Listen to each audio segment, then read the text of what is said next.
Hi అండి. మేమందరం మా అమ్మమ్మ వాళ్ళ ఇంటికైతే వెళ్ళామండి. ఇంక అందరం ఒక చోట కలిసామంటే ఎక్కడో దగ్గరికి వెళ్ళాల్సిందే. అలా ప్లాన్ చేసుకొని తాటికాయలు తినడానికైతే వెళ్ళామనమాట. మేము నార్మల్‌గా చల్లముంజలు అంటాము. కొంతమంది తాటికాయలని కూడా అంటారు.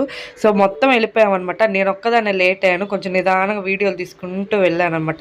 ఈ చెట్లకు కట్టునే కుండలేంటో మీకు తెలిస్తే నాకు కామెంట్ చేయండి. మా వాళ్ళని అడిగితే కల్లు అని చెప్పారనమాట. చాలా మంచిదంట. బాడీ హీట్‌లో ఉంటే ఆ హీట్‌ని తగ్గిస్తదంట.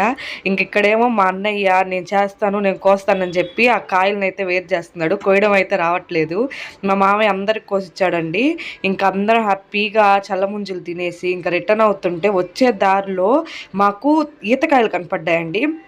అసలు చాలా యెల్లో కలర్‌లో ఉన్నాయన్నమాట. మా అమ్మని అడిగితే అవి ఇంక యెల్లో కలర్ అయిపోతే ఇంటికెళ్తే రెడ్ కలర్ వచ్చేస్తాయి మగ్గేసుకుంటే అని చెప్పింది. కానీ కొయ్యడానికెళ్తే అసలు చాలా హైటు చుట్టూరు ముల్లులు ఉన్నాయన్నమాట ఆ చెట్టుకి. ఇంక కోసే వీలు లేక అలాగే వదిలేసాం. మీకోసం అయితే ఆ చెట్టుని చూపిస్తున్నాను. సో,